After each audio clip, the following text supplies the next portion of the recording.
In this video, I present the action report for the USS Louisville, covering the dates January 2 through 12, 1945. It starts with this letter from Admiral Olendorf describing 2 kamikaze attacks that led to the Louisville's retirement from supporting landing operations in Lingayen Gulf on the Island of Luzon. These next 2 letters are by Cruiser Division 4 Chief of Staff J.R. Hamley, a survivor of the attacks on the Louisville, and Admiral Kincaid.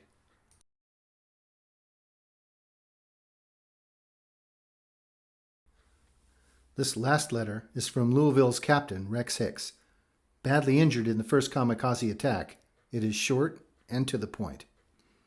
Next, the action report is presented in 6 parts: preliminary remarks, a chronological account of the action, performance of ordnance, material, and equipment, a summary of battle damage, special items of significance, personnel, performance, and casualties. Finally, battle damage is provided by photographs as well as descriptions of individual anti-aircraft actions, and finally, a report from the bomb disposal officer. These 2 pages present a narrative of the attack and orders for the Louisville's subsequent retirement. Next, the chronological account of the action and performance of ordnance and equipment, including ammunition expended. Here is a summary of the battle damage from both attacks. For a more detailed account, see my battle damage video. Recommendations follow. Of particular note is Item 3. It was observed throughout this period of damage that ventilation conditions aboard ship were even more intolerable than usual. With the ship buttoned up in Condition Z and a large number of wounded and dying men below decks, as was the case following this vessel's damage, the living space air conditions were particularly foul.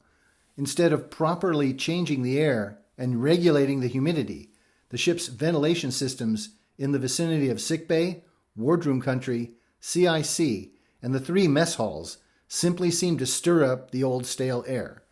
It is recommended that further investigation be made into the entire ship's ventilation system to ascertain what steps might be taken to improve the present setup. These inquiries should be made with the ship in Condition Z. When a complete and thorough study has been made of this situation, it is recommended that immediate action be taken to remedy the present ventilation defects found to exist. This page, reserved for special comments, notes the nature of the kamikaze threat, their tactics employed, the total ineffectiveness of radar against low-flying aircraft in close proximity to land, an emphasis to be placed on extreme vigilance, gunnery practice, and finally, the psychological dangers to the crew from this new form of combat. This page describes the combat damage photos. See the damage report for a more extensive collection. Here's the turret that ended up in the desert. This ship's photo shows damage inside the turret. Note the gun port plate is actually resting on the guns. This shows interior blast and fire damage. Yet more blast and fire damage looking aft and to starboard. This hole in the 5-inch gun director was caused by the propeller from the aircraft that hit the No. 2 turret, flying upwards and going through it. The one person who was killed in the January 5 attack was inside this compartment and hit by the propeller. This ship's photo shows bomb and fragment damage to the foremast structure as well as the signal and navigation bridge. More damage to the signal bridge close to the radar transmitting room and the starboard hatchway. More damage to the communications platform. You can also see the base of the forward stack has been pulled back because the kamikaze rammed into it on the deck above. More bomb damage to the starboard side of the navigation bridge. A bomb on the second kamikaze exploded directly above the 40mm mount shown here, completely destroying it. Here's a view from forward of the same mount. And a view from behind, showing the peppering of the rear of the No. 2 turret, which had already been damaged by a kamikaze on the day before. Reporting forms for anti-aircraft attack on several dates are given on the following pages.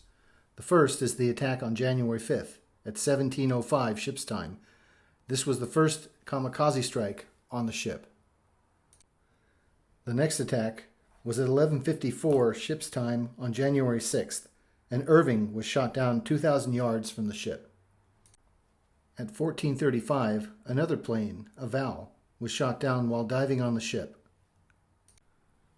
And again, at 16:20, a Betty bomber was shot down 6,000 yards from the ship by her 5-inch battery.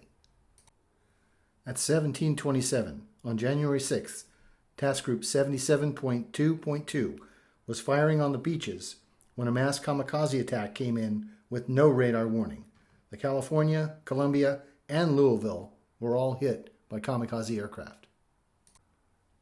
Finally, at 1800, after receiving a devastating kamikaze attack, the Louisville shot down one more Val with her 5-inch battery. The following pages describe the actions of the medical department and a list of all casualties suffered on January 5 and 6, 1945. From a crew of over 800, nearly 150 were casualties.